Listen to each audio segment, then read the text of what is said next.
Bienvenidos, pasen. Bienvenidos.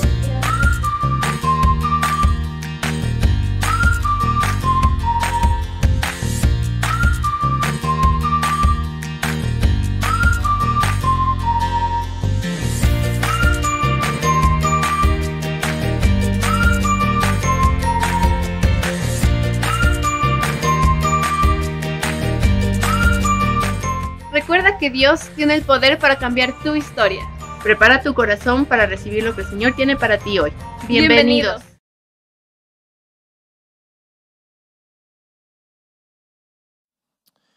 Muy buenos días, amada iglesia, ¿cómo están? Me alegro que estén bien en este día especial en el que podemos juntarnos a adorar a nuestro Padre Celestial primeramente, ¿no es cierto? Así que desde aquí nosotros elevamos una oración para decirle a nuestro papito hermoso que tenga un feliz día, ¿no es cierto? Y creo que la mejor forma de desearle un feliz día es que Él se agrade de nuestra vida, ¿verdad? Es cuando nuestros hijos vienen a decirnos: feliz día, papito, te compré un lingote de oro. O sea, qué lindo, mijito, gracias, pero ojalá te portes bien, ¿no es cierto? Creo que es mejor que nuestros hijos se porten bien y que honren a su padre y a su madre. Ese será el mejor regalo que nosotros podemos tener, ¿sí o no? Sí. Pero bueno, también que nos den otro regalito, que se hagan ver, ¿no es cierto? Mi esposa hoy en la mañana se despertó, no sé por qué, se despertó con esa canción y cantaba yo en el baño. Digo, ese es mi regalo del Día del Padre, ¿no? Decía, mi pana es mandarina. Ese se amaneció cantando esta canción, ¿no? Digo, ¿qué le pasa a mi esposa? Pero bueno, continuamos el día de hoy esta campaña del Plan Daniel. El factor Dios es el día de hoy el tema que vamos a tocar. El sorprendente poder de la fe. Dice en la palabra del Señor que sin fe es imposible agradar a Dios, ¿verdad? Así que nosotros tenemos que tener esa fe como la de Abraham, esa fe que nos lleva a lugares que nosotros ni siquiera imaginamos. Y yo estaba en esta semana trabajando en la prédica y vino a mi corazón compartir con ustedes algo de un libro que yo había leído en mi maestría, que se llama El hombre en busca de sentido. Y este libro es el estremecedor relato en el que Víctor Franklin nos narra su experiencia en los campos de concentración, específicamente en el campo de Auschwitz estaba él, ¿no es cierto? Y se centra en el sentido de la existencia y en la búsqueda de ese sentido por parte del hombre, que asume esta responsabilidad ante sí mismo, ante los demás y ante la vida, de encontrar este sentido de la existencia, este sentido de la vida. Y durante todos esos años de sufrimiento, sintió en su propio ser lo que significaba una existencia desnuda. ¿Por qué razón? Porque él estaba abandonado. A ellos les llevaron a ciegas a estos campos de concentración. Ellos ni siquiera sabían dónde estaban. Les despojaron de todo, les despojaron de sus pertenencias físicas, pero también les despojaron de aquello que ellos más amaban. Los matrimonios fueron separados de sus hijos. Y entonces él entendió en su propio ser lo que significaba una existencia desnuda, absolutamente desprovista de todo, salvo de la existencia de sí misma. Y a pesar de este primitivismo físico y mental imperantes de la fuerza de ese momento en la vida del campo de concentración, aún era posible para él, y esto es lo que narra este libro, que aún era posible desarrollar una profunda vida espiritual. A pesar de las circunstancias, a pesar de las dificultades, a pesar de los maltratos, de los malos olores, a pesar de todo el sufrimiento que ellos estaban pasando en ese momento y en ese lugar, él dice, es posible desarrollar una profunda vida espiritual. Y en una parte de su libro, cuando él habla del sentido de la vida, Franklin nos habla o nos comparte palabras dichas por Nietzsche. Ustedes saben que Nietzsche, para él Dios había muerto, para él no era importante Dios, ¿verdad? Era, gracias a Dios era ateo, decía él, ¿no es cierto? Gracias a Dios soy ateo, ¿verdad? Era un hombre que no creía en Dios, pero sin embargo él agarra una frase de Nietzsche y dice: quien tiene algo por qué vivir es capaz de soportar cualquier cómo, ¿sí? Pero seguramente para Nietzsche ese algo por qué vivir no tenía nada que ver con Dios.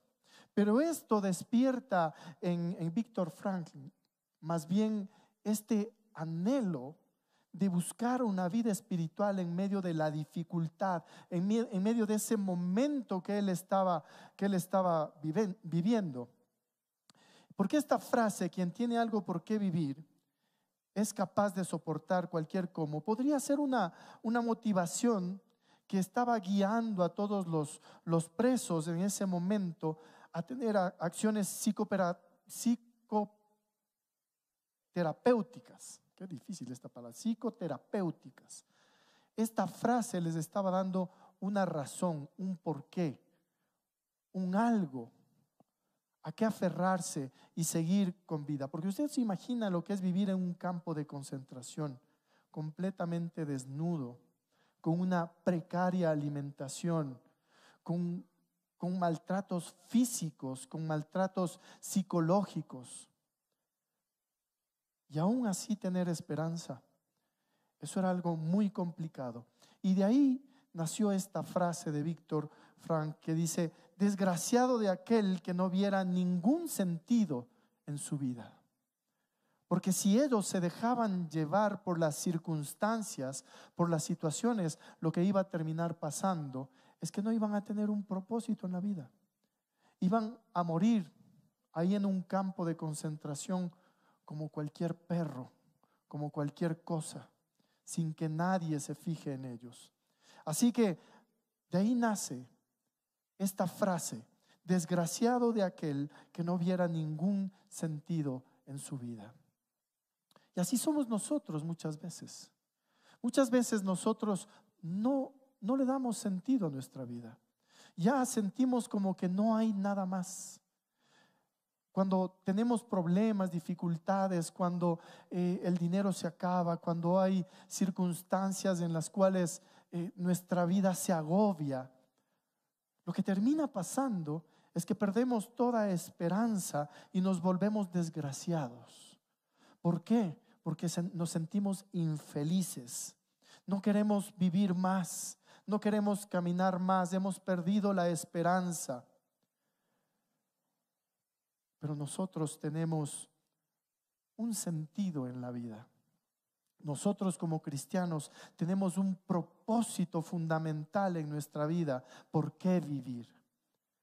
La razón de nuestra existencia, el propósito por el cual nosotros estamos aquí en la tierra es: amarás al Señor con todo tu corazón, con toda tu alma, con toda tu mente y con todas tus fuerzas. La razón por la cual nosotros estamos aquí en la tierra es porque tenemos un Dios que nos ha creado y a quien nosotros queremos agradar, y de Él recibimos todo ese amor y ese poder para nuestra vida. En Hebreos 11:1 dice: la fe es la certeza de lo que se espera, la convicción de lo que no se ve. ¿Por qué? Porque si nosotros no tenemos fe, va a ser muy difícil que nosotros encontremos una razón para nuestra vida. Si nosotros no vivimos por fe, no vamos a poder agradar a ese Dios creador. No vamos a poder agradar a ese Dios que nos ha dado todo.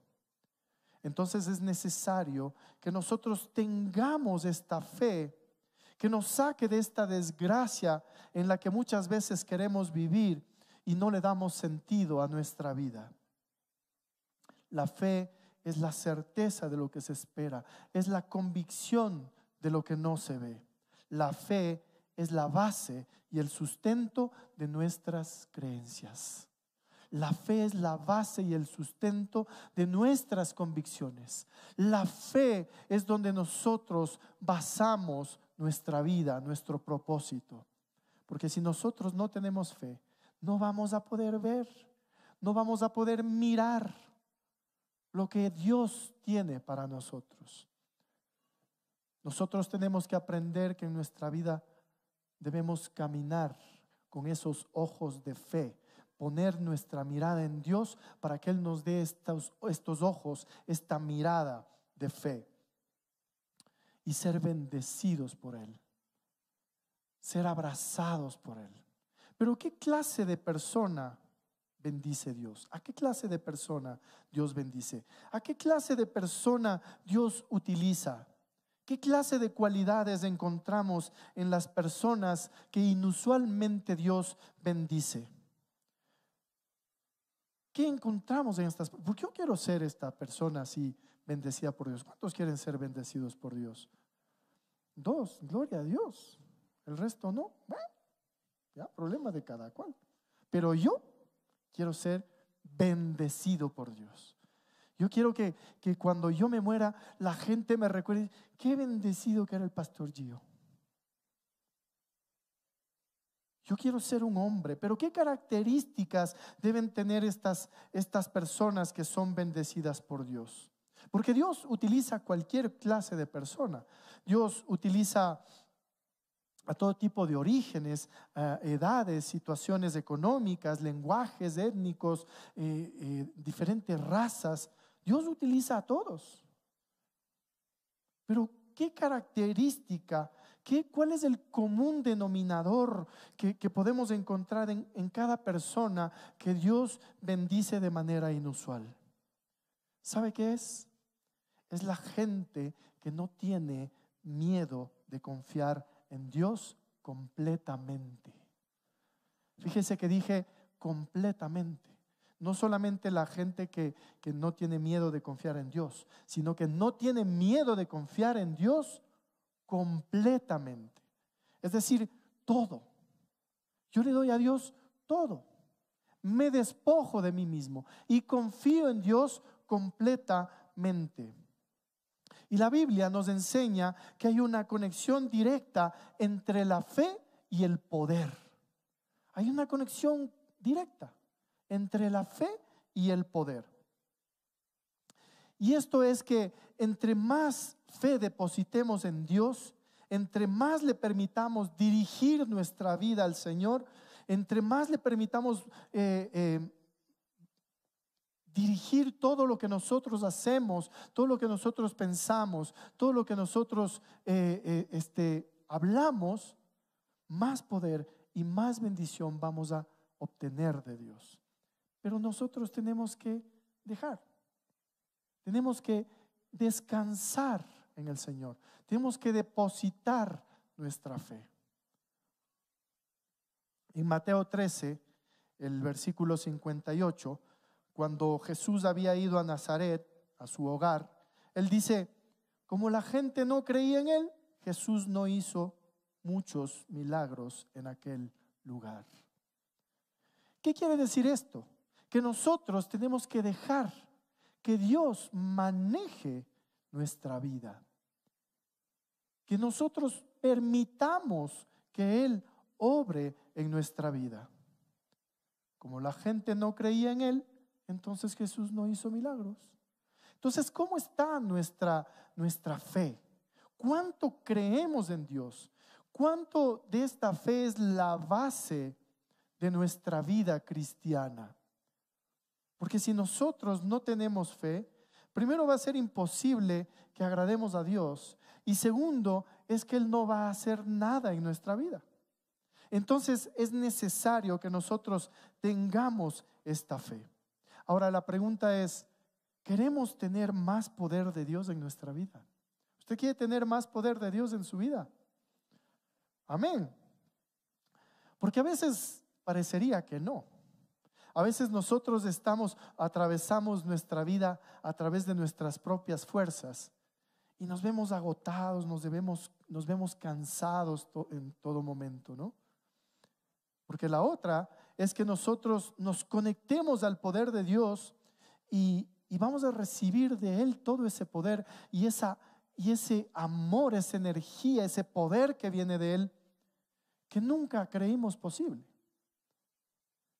Si nosotros queremos tener más poder en nuestra vida, el poder de Dios, ¿sabe cuál es el secreto? ¿Sabe cuál es el secreto para tener más poder de Dios?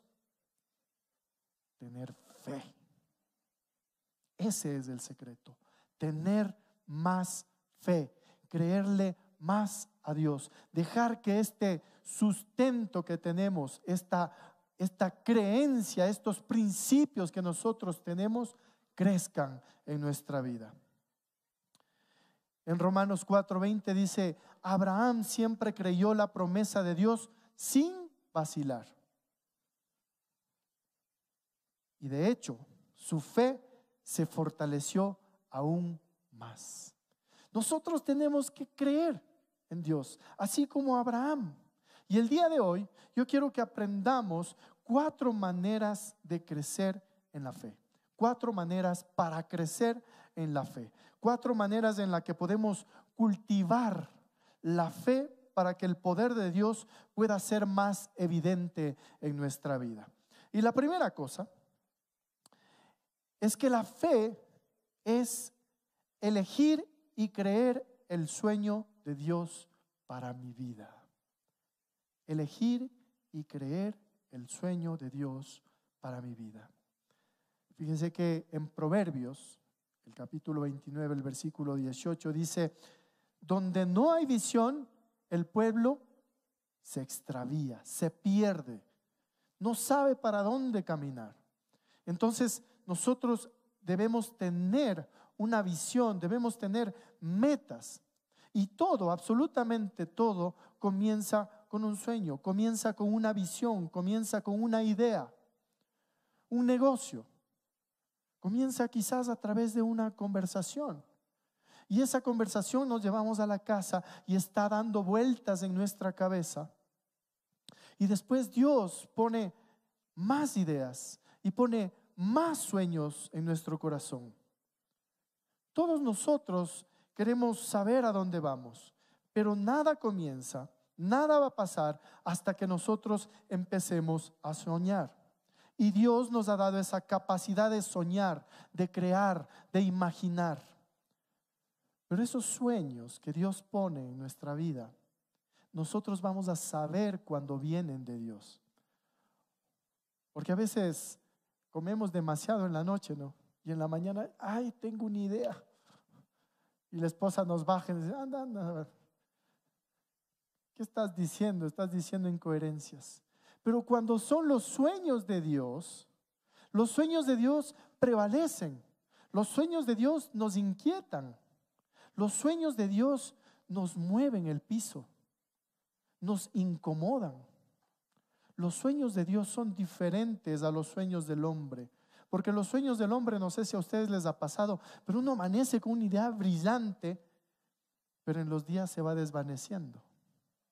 Pero cuando los sueños son sueños de Dios, esos sueños empiezan a calar y están ahí y empiezan a salir circunstancias, empiezan a salir ideas, empiezan a salir cosas que nos van a ayudar a cumplir estos sueños de Dios. Y cuando nosotros soñamos, estamos haciendo un acto de fe, porque Dios pone ese sueño y decimos: si ese sueño que Dios está poniendo en mi vida viene de Dios, eso se va a cumplir, eso se va a hacer. Yo tengo sueños personales, familiares, pero tengo sueños con esta iglesia también. Yo anhelo en mi corazón que de aquí a 10 años nosotros seamos una congregación ya no pequeña, ya no mediana, que seamos una congregación grande, que impacte. Y yo sí creo que eso viene de parte de Dios. Eso no viene de mis meriendas, eso no viene de mis ganas, de mi egoísmo. Esos sueños vienen de Dios y yo les voy a contar por qué. Pero yo tengo un sueño grande, Ustedes ven la esquina que está ahí de este terreno. Ustedes ven la esquina que está ahí, ¿no? Ahí va a ser nuestro nuevo templo. Ahí será nuestro nuevo templo. Y yo quiero compartir ese sueño con ustedes para que ustedes también visualicen. Ya se ven ahí, caminando ahí. Este es un sueño que Dios ha puesto en nuestra vida como iglesia. Y yo sé que viene de Dios, porque hemos trabajado en esto y todas las cosas se han ido dando. Todos los proyectos han ido caminando. Pero ¿sabe qué? Hay muchas cosas que nosotros podemos delegar a otras personas. Pero hay una cosa que nosotros no podemos delegar. ¿Sabe qué es eso? El confiar en Dios. Yo no puedo delegar en ustedes que confíen, verán, orarán, porque yo la verdad no creo que tengamos el templo. No, eso yo no puedo delegar. Eso es algo que el Señor ha puesto en mi corazón, que yo lo comparto con ustedes y que más temprano que tarde eso se va a hacer, porque ese es un sueño que Dios ha puesto. Amén. Ahora, ¿cómo tenemos el sueño de Dios para nuestra vida? Hay que hacer 3 cosas. La primera es los soñadores, los que soñamos estos sueños de Dios, nos atrevemos a pedir. Nos atrevemos a pedir. Si usted tiene sueños de parte de Dios, usted atrévase a pedirle: Señor, pon en mis sueños. Pregúntale al Señor, dile: Dios, ¿cuál es tu sueño para mi vida? ¿Qué quieres que yo haga? ¿Por dónde quieres que yo camine? Y si esos son sueños de Dios, Dios va a poner convicción en usted. Y usted va a empezar a caminar sobre eso. Y se va a apasionar sobre eso. En Efesios 3:20 dice: Dios tiene poder para hacer mucho más de lo que le pedimos. Ni siquiera podemos imaginar lo que Dios puede hacer para ayudarnos con su poder. ¿Usted se imagina que yo algún día podría pensar que hay un templo ahí más grande que este, más moderno que este, con mucha gente adorando al Señor, rendida al Dios Padre? Pues parece una cosa imposible, pero Dios es un Dios de los imposibles. Y yo le he pedido al Señor: Señor, si tú has puesto este sueño en mi corazón, que de hecho ya lo tenemos en planos, Señor, yo sé que tú lo vas a hacer. Ni siquiera le pregunto: ¿será que puedes? No, yo sé que Él puede, yo sé que lo va a hacer. Pero nosotros tenemos que atrevernos a pedir: Señor, ¿qué? ¿Por dónde vamos a ir? ¿No es cierto? La segunda cosa es: creemos en las promesas de Dios. Dios tiene promesas para esta iglesia. Dios tiene promesas para cada una de nuestras vidas. Hemos hablado de esto. Hay más de 7,000 promesas en la Biblia. Pero ¿sabe cuál es el problema? Que no conocemos cuáles son. En Jeremías el Señor dice: yo soy el Señor, Dios de todos los pueblos del mundo. ¿Hay algo demasiado difícil para mí? No hay.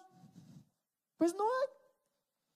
Todo lo que parece imposible para nosotros puede ser posible o es posible para Dios. Un montón de cosas que son imposibles se vuelven posibles cuando nosotros las depositamos en Dios.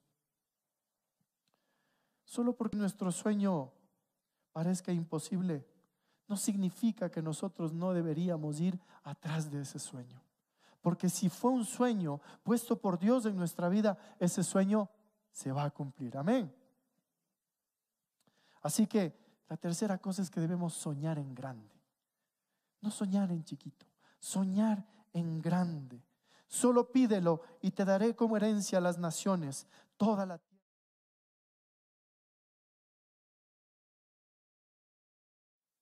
Solo pídeme. ¿Cuántos quieren las naciones como herencia? Qué poca fe, Dios santo. Amén. Yo sí quiero las naciones. Yo sí quiero que mucha gente llegue a este lugar para adorar al Señor. Yo sí quiero que mucha gente sea impactada por el poder de Dios a través de esta iglesia, a través de sus vidas, a través de lo que ustedes predican cuando salen a sus trabajos, a sus colegios, sus universidades. Yo sí creo firmemente en que eso va a pasar. Pero necesitamos creer, soñar en grande. La única forma en que realmente agradamos a Dios es cuando estamos viviendo por la fe que Él ha puesto en nosotros. Pero estos sueños tienen tres partes o tres fases como se dan estos sueños. La primera fase es el qué. ¿Qué voy a hacer, Señor? Porque a veces no sabemos, ¿no es cierto? No sabemos. ¿Y ahora qué? Quizás muchos de ustedes se están preguntando ahora, a ver, yo sueños, no sé. Pero entonces, ore al Señor, pídale al Señor, dígale, ¿qué quieres que haga, Señor? Y ahí es cuando recibimos la idea. La primera fase es cuando recibimos este sueño en nuestro corazón, albergamos este sueño en nuestra vida. La segunda fase es el cómo. ¿Cómo voy a hacer esto? Porque a veces recibimos, ya soñamos en grande todo, y ahora, ¿cómo hacemos? ¿Con qué plata y qué dinero? ¿Con la cáscara del huevo? ¿Cómo? Pero el Señor entra en esa segunda fase y nos va diciendo poco a poco cómo vamos a hacerlo, cómo vamos a cumplir este sueño que Él nos da. La manera en que Dios cumple nuestros sueños en nuestra vida va a ser exactamente lo contrario a lo que nosotros pensamos. ¿Usted le ha pasado eso? A mí me ha pasado un montón de veces. Y yo digo, ya, Señor, gracias por tu respuesta. Esto es lo que vamos a hacer. No es del todo lo que yo quería, pero bueno, gracias, Señor. Y de repente Dios nos sorprende y hace otra cosa. Y uno se queda loco. Pero esto ni se me había ocurrido. Y Dios da respuesta a esas oraciones y a esos sueños en maneras en las que nosotros ni nos imaginamos. Y la fase 3 es el cuándo. Y esta es la parte más difícil para nosotros. Porque el cuándo será el momento en el que Dios decida, en el que Dios determine cuándo va a ser. El problema es que nosotros, como no se hace a nuestro tiempo, empezamos a entrar en desesperación, en angustia, y empezamos a hacer en nuestras fuerzas, a nuestra manera. Y ahí es cuando nos estresamos. Dios, pero tú me dijiste. Sí, pero no era el tiempo quizás. El cuándo será en el tiempo oportuno del Señor. El cuándo será en el tiempo perfecto de Dios. Tenemos que aprender a esperar con paciencia. Sé que es difícil, pero es importante esperar para que el cuándo se dé en el tiempo perfecto de Dios. Como esta canción de Jesús Adrián Romero, ¿no es cierto? Esperar en ti, difícil sé que es, ¿no es cierto? Mi mente dice, no es posible, pero mi corazón sabe que eso va a pasar. Entonces yo tengo que esperar. ¿Es difícil? Sí, pero es necesario esperar. Amén. Entonces, la segunda cosa, o el segundo punto de la fe, ¿no es cierto? El primero era la fe, es elegir y creer el sueño de Dios para mi vida. La segunda es, la fe es estar dispuesto a arriesgarse a fracasar. Entonces van a decir, a ver, ¿cómo, pastor? Pero si ya estamos hablando de la fe, que se van a cumplir los sueños, ¿cómo es esto de que vamos a fracasar? Pues sí. Porque en el camino podrían pasar cosas, podrían pasar circunstancias que nos van a llevar al fracaso. ¿Por qué? Porque eso va a ser necesario para que nosotros aprendamos las lecciones. para que nosotros lo hagamos mejor y para que al final el propósito de Dios se haga en base a lo que Él quiere, no a lo que yo quiero. Entonces, la fe es estar dispuesto a arriesgarse, es estar dispuesto a fracasar, porque los riesgos, ¿no es cierto?, a veces traen dificultades, son riesgos en los negocios, por ejemplo. A veces uno dice, ¿será que hago? Ay, me voy a arriesgar. Y uno se mete, ¿no es cierto? Pero si se mete como uno piensa, como uno cree, en la mitad, ¿qué pasa? Fracasa. Pero ahí no se ha acabado todo, porque lo que termina pasando es que yo arriesgo, fracaso, pero después me levanto y hago las cosas como Dios me está mandando a hacer, y entonces empiezo a ver fruto de eso, ¿no es cierto? Porque una vez que tengo un sueño, tengo que tomar algunos riesgos e ir tras ese sueño, ¿sí? ¿Usted ha tenido alguna vez un riesgo? ¿Se ha metido en algún riesgo? Uno está en la mitad, no sabe si ir para allá o para allá. ¿Y ahora qué hago? Pero vale la pena. Decir, Señor, ¿por dónde quieres que vaya? ¿Por aquí o por allá? El Señor dice por allá. No, pero eso está muy largo. Mejor me voy por aquí, como la caperucita, ¿no? Como el lobo. No, nosotros tenemos que tomar los riesgos conforme a lo que Dios nos está diciendo. Ahora, la pregunta aquí también es, ¿usted ha tomado un riesgo por Jesucristo? No, esos sí son los riesgos que valen la pena. No debemos tener miedo de complicarnos. Yo he tomado los riesgos en mi vida por Jesucristo. He dejado todo, dejé mi vida, dejé la empresa, dejé todo por amor al Señor y por amor a ustedes. Dejé todo y tomé el riesgo de estar aquí. Y aquí estoy, con el riesgo de que me echen piedras, tomates, huevos, de todo. Aquí estoy. He decidido tomar el riesgo por Jesucristo. Y no me da miedo. No me da miedo. Porque saben que el fracaso no es gran cosa.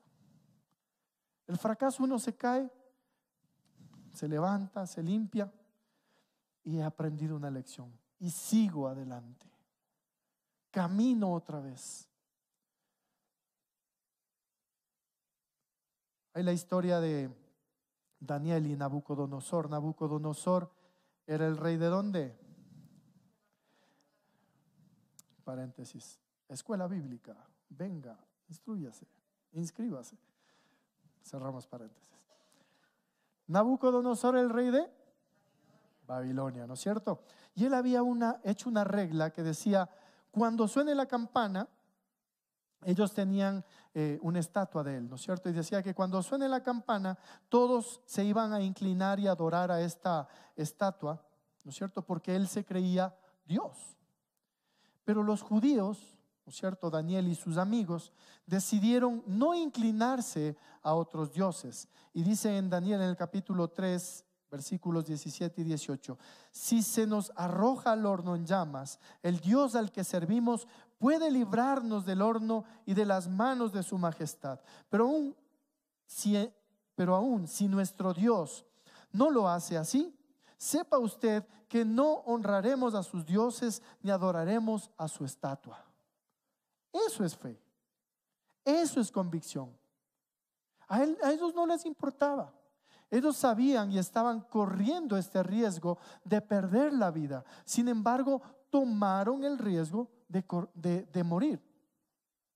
Tomaron el riesgo por sus convicciones, por su fe, por lo que ellos creían. Y tomaron la decisión. Nosotros no vamos a adorar a ninguna estatua. Nosotros vamos a adorar a nuestro Dios. Y Él nos va a salvar. Y si no nos salva, no importa. Igual nuestras convicciones nos dicen que vamos a morir por esto en lo que nosotros creemos. Eso es fe. Porque ¿sabe qué? La fe verdadera no exige una garantía de un milagro. La fe es solamente creer en que eso va a pasar. Y si no pasa aquí, pasará en el cielo, pero va a pasar. Eso es tener fe. Creemos que Dios quiere que hagamos esto o el otro. ¿No es cierto? Nosotros creemos que Dios nos rescatará. Eso es lo que dicen ellos. No importa lo que va a pasar. Nosotros creemos que Dios va a estar ahí y nuestras convicciones nos llevan a ser exitosos. Y ellos nos dieron una gran lección de fe hasta el día de hoy. La fe no exige un milagro. La fe dice: creo que Dios quiere que inicie un negocio. ¿Por qué? Porque yo he hecho esto, porque Él ha puesto sueños en mi corazón, he adquirido sabiduría en la multitud de consejos, he hecho lo que yo tengo que hacer y creo que Dios lo va a hacer. Eso es fe.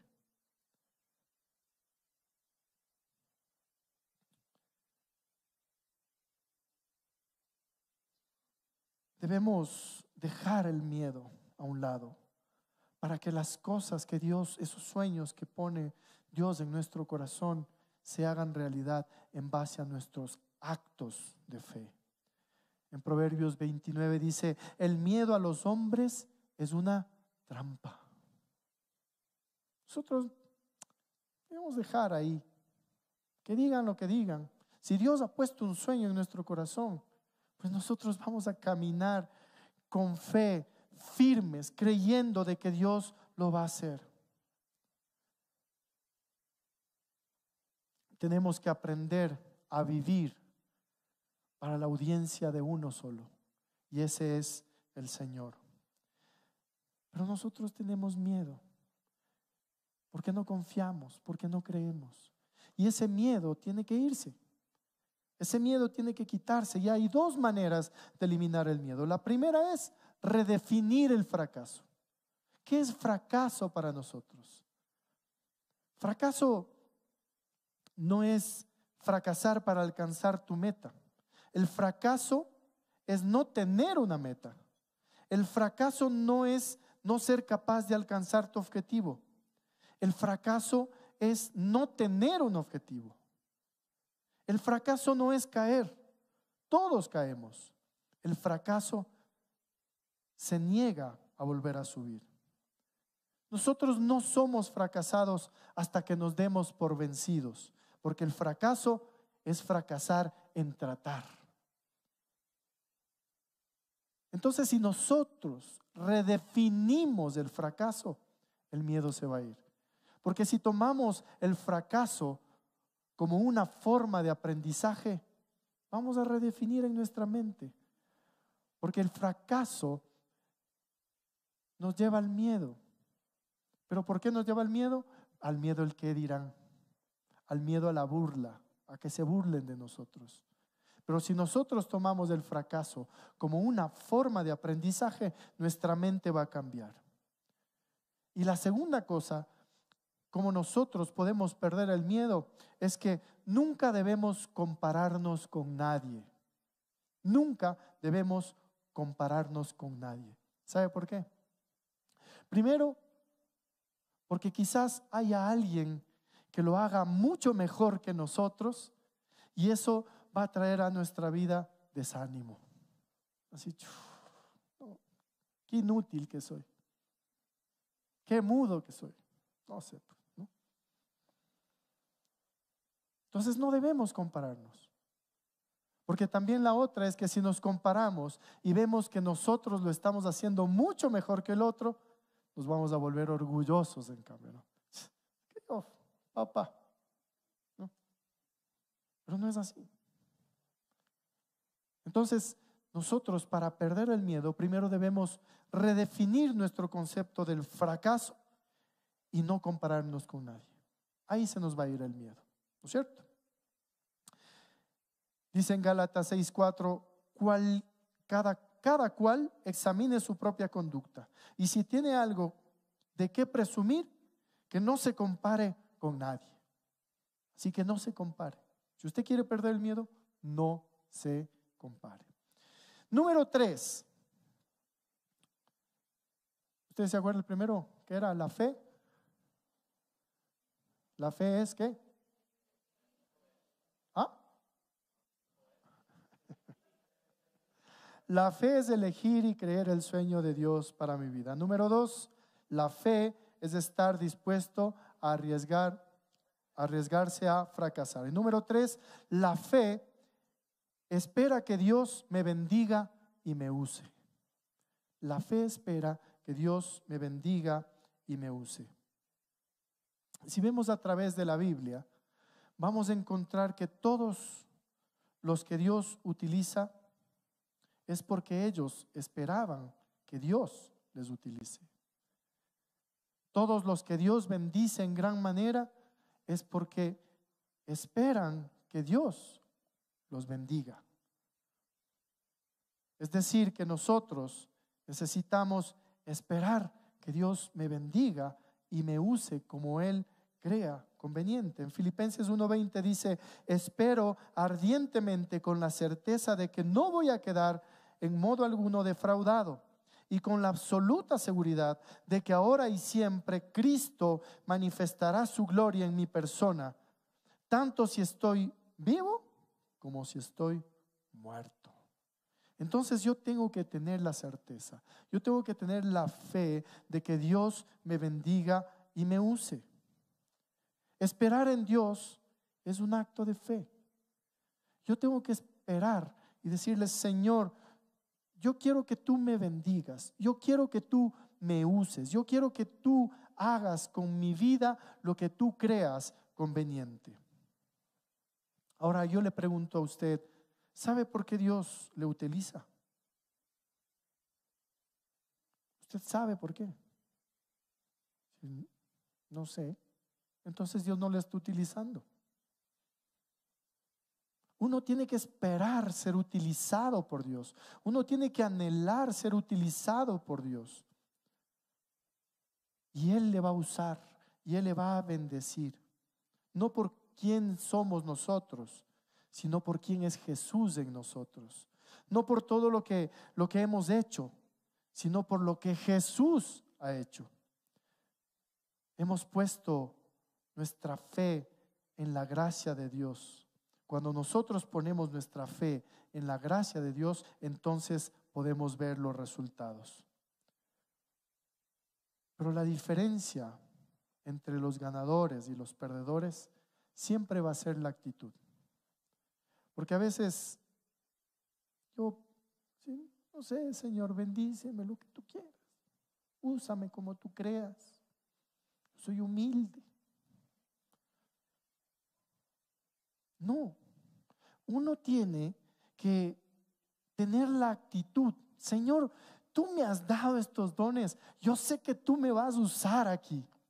Tú me has bendecido tanto y sé que me seguirás bendiciendo. Eso es tener una actitud de fe. La diferencia entre los ganadores y los perdedores siempre va a ser la actitud que nosotros tengamos. Porque nada grande vamos a lograr si nosotros no actuamos con entusiasmo, con actitud. Ahora, usted me dirá: bueno, ¿y cómo obtenemos el entusiasmo? Cuando estamos en Dios, somos entusiastas. Cuando sabemos que Dios lo va a hacer, no yo, ni mis fuerzas, ni mi economía, ni mis finanzas, ni lo que he logrado, ni mis títulos. Porque todo eso podría ser limitado y todo eso podría fallar. Entonces ahí actúo con duda, no tengo entusiasmo. Pero cuando actúo de la mano de Dios, cuando vengo al Señor y digo: este es el Dios que yo tengo y Él va delante mío, entonces mi vida se llena de entusiasmo. Entonces todo lo vamos a lograr en el Señor. Y esa actitud que nosotros pongamos va a ser la que nos lleva a la victoria. Número 4, la fe es nunca darte por vencido. La fe es nunca darte por vencido.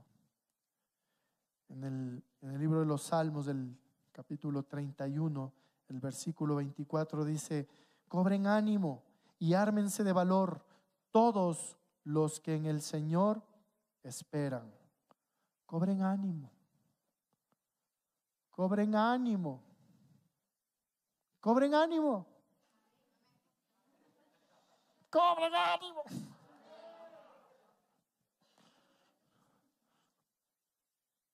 Ármense de valor. El Señor tiene cosas grandes para sus vidas. El Señor nos ama tanto que Él nos va a llevar a lugares donde nosotros no nos imaginamos. Cobren ánimo y ármense de valor. Nunca se rindan. Cuando Jesús está en la rueda de nuestra vida, no tenemos de qué preocuparnos porque Él va con nosotros.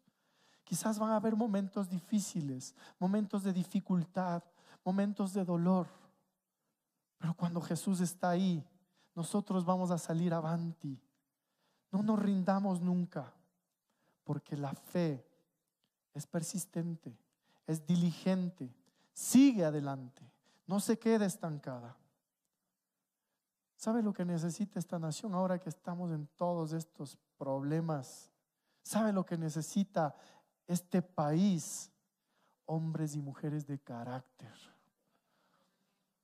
no habladores, no charlatanes. Necesita hombres y mujeres que demuestren con su vida que en realidad son lo que dicen que son. Necesitamos personas de compasión que se duelan de los otros. No solamente, ay sí, porque nos dolemos de estos pobrecitos que no tienen. No es eso solamente la compasión. La compasión también es, estos otros también necesitan trabajar. Estos otros necesitan comer. Estos otros necesitan vivir una vida diferente. Estos otros necesitan educación. Estos otros necesitan otras cosas. Nos hace falta tener compasión por el otro. No importa la condición económica. Lo que nos hace falta es tener compasión, consistencia, carácter.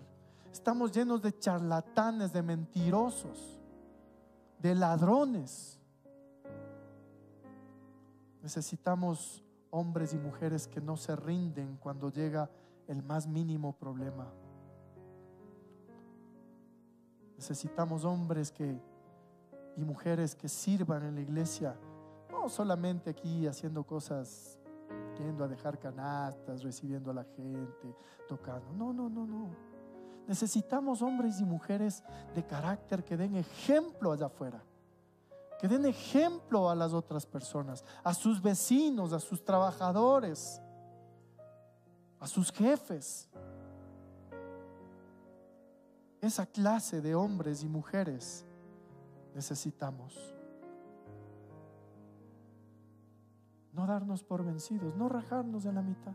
Ay, no, yo ya no voy a la iglesia porque este me sacó la lengua. No, yo ya no voy a la iglesia porque este otro me ve mal, me vira los ojos. Oye, ahí ya no es culpa que uno sea visco, pues.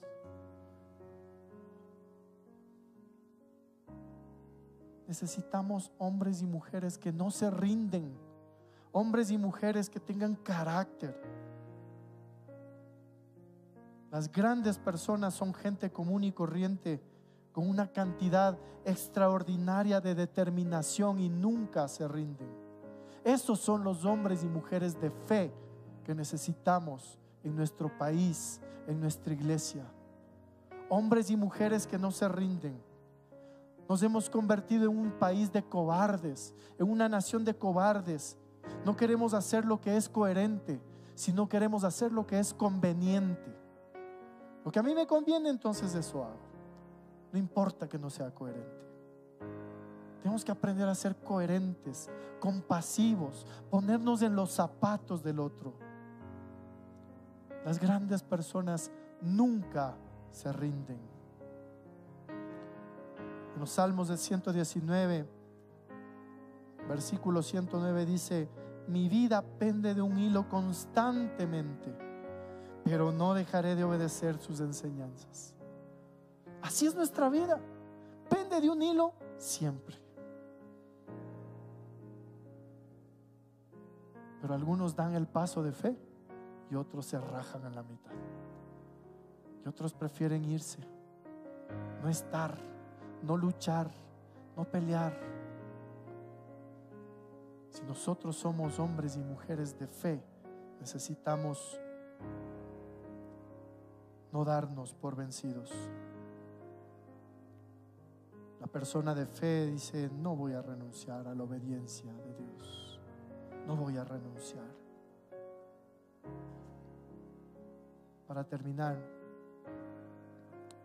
hay muchas cosas en nuestra vida sobre las que no tenemos control. Nosotros no decidimos dónde nacer, ni quiénes debían ser nuestros padres. No decidimos nuestra raza, nuestro color, nuestra nacionalidad. No controlamos nuestros dones, nuestros talentos. Dios nos dio los que Él creía que son específicos y especiales para nosotros. Pero hay algo que es importante que tenemos que saber. Y hay algo sobre lo que sí tenemos el 100% de control. Y ese es que nosotros tenemos el 100% de control sobre cuánto elegimos creer en Dios. Usted tiene el control de cuánto usted puede creer en Dios. 10, 20, 30, 50, 100. Usted decide. ¿Cuánto le cree a Dios? ¿Cuánto usted cree en Dios? ¿Sobre qué está cimentada su fe? Dios usa a las personas que esperan que Él actúe. Dios usa a las personas que nunca se rinden. Dios usa a las personas que se arriesgan en fe. Dios usa a las personas que reciben su sueño y van tras Él. Dios usa a las personas que son valientes, que no se rajan en la mitad. Ese tipo de personas Dios usa. Y es su elección. ¿Qué tipo de persona quiere ser usted? ¿En qué está basando su fe? ¿En usted mismo o en un Dios todopoderoso? Ahora la pregunta aquí es: ¿cómo crecemos en nuestra fe? Pidiéndole a Dios crecer en fe. Y si usted quiere pedirle en este día crecer en fe, yo quiero invitarle a que usted cierre sus ojos y le diga: Señor, yo quiero crecer en mi fe. Porque sabe que Dios es quien da sentido a nuestra vida. Por eso debemos actuar en fe. Y si su fe ha estado floja, si su fe ha estado ahí medias tintas, como decimos, si su fe ha estado tambaleando, si usted no le ha creído al Señor, yo quiero invitarle que usted venga delante del Señor y elija creer el sueño de Dios que tiene para su vida. Quiero invitarle que usted esté dispuesto a arriesgarse por el Señor, esté dispuesto a dar su vida por Él, esté dispuesto a fracasar si es necesario, que usted esté dispuesto y nunca se dé por vencido. Si su fe ha estado tan valiente, yo le invito a cerrar sus ojos y decirle: Señor, yo no quiero darme por vencido, Señor. Tú eres quien da sentido a mi vida. Tú eres, Señor, quien obra. Tú eres, Señor, quien me ha dado la fortaleza. Tú eres, Señor, quien ha puesto esos sueños en mi corazón. Háblame, Dios. Dime, Señor, ¿qué sueños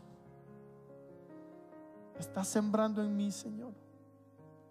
¿Tras qué sueños debo ir? ¿Qué es lo que debo hacer, Señor?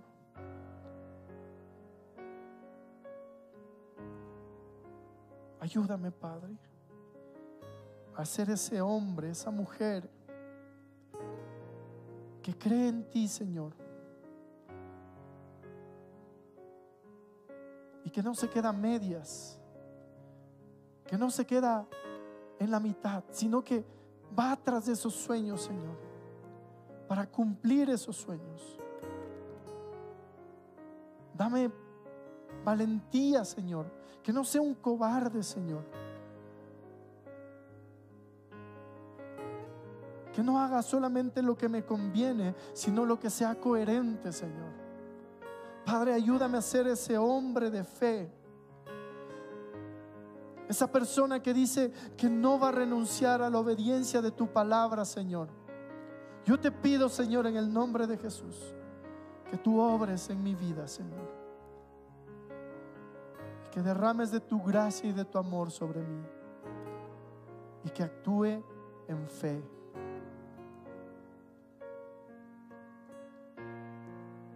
Y que no caiga en desgracia, Señor. Que no caiga en desgracia por no tener un objetivo en mi vida, Señor, por no encontrar ese sentido que tú le das a mi vida, Señor. Yo te pido, Padre, que obres en mí poderosamente, Señor.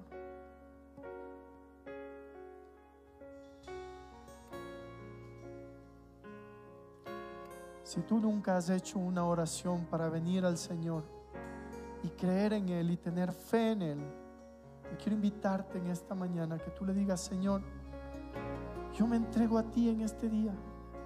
Yo creo en ti. Yo quiero basar mi vida en la fe, en lo que yo creo, en las convicciones. Por eso este día vengo delante de ti, Señor, y entrego mi vida. Te pido que me perdones porque no he tenido fe, porque no he creído en ti, Señor, porque no te he agradado con mi fe. Y te entrego mi corazón, te entrego todo mi ser. Transfórmame a mí, transforma mi familia, transforma todo lo que soy y hago, Señor, para honra tuya, Dios.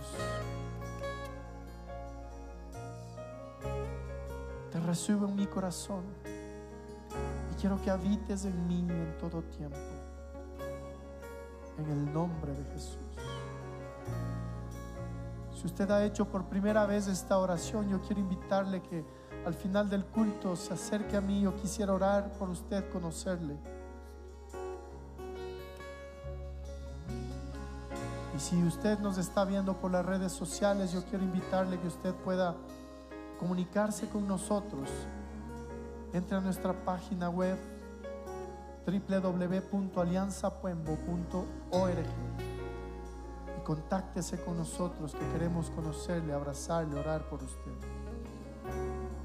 Señor, gracias.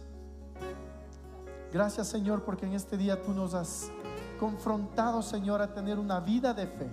Ayúdanos a crecer, Señor, en ti. Ayúdanos a que nuestra fe crezca, Señor, y podamos obrar cada día conforme a tu propósito en nosotros, Padre. Te damos gracias, Señor, porque sabemos que tú obrarás de manera sobrenatural y poderosa en cada uno de nosotros, en el nombre que está sobre todo nombre, el nombre de Jesús. Amén y amén. Que el Señor le bendiga, amada iglesia. Vamos a terminar cantando. Pongámonos de pie y alabemos a nuestro Dios. Quédate, Señor, en este lugar y acompáñanos, Padre, con tu presencia.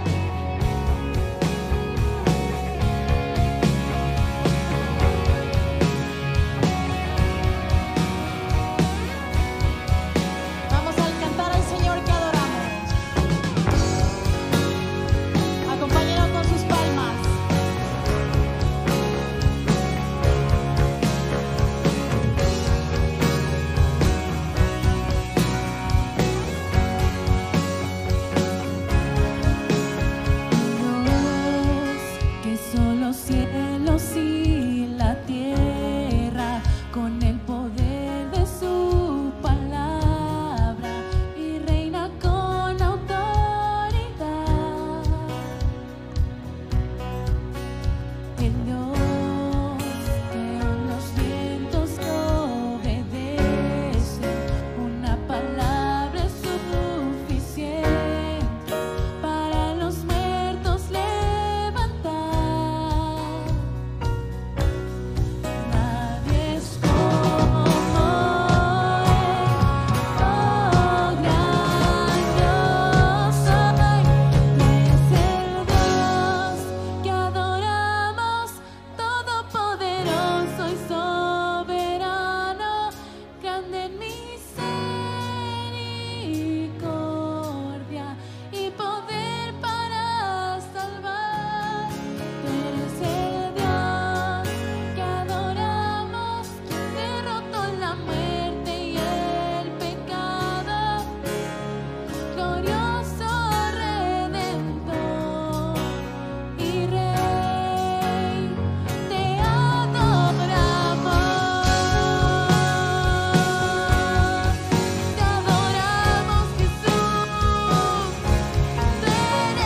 ti sea la gloria, Señor, la honra y el honor. Solo a ti, Padre.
Gracias, Señor, por este día. Gracias, Señor, por tu presencia en nuestras vidas. Declaramos gozo en esta iglesia, hermanos. Vamos acompañados del Espíritu Santo de Dios. Que cada uno vaya a disfrutar del Día del Padre. Oramos por ellos, los bendecimos a todos los padres de esta familia. Nos quedamos con tu Espíritu Santo, Señor, en el nombre de Jesús. Amén y amén.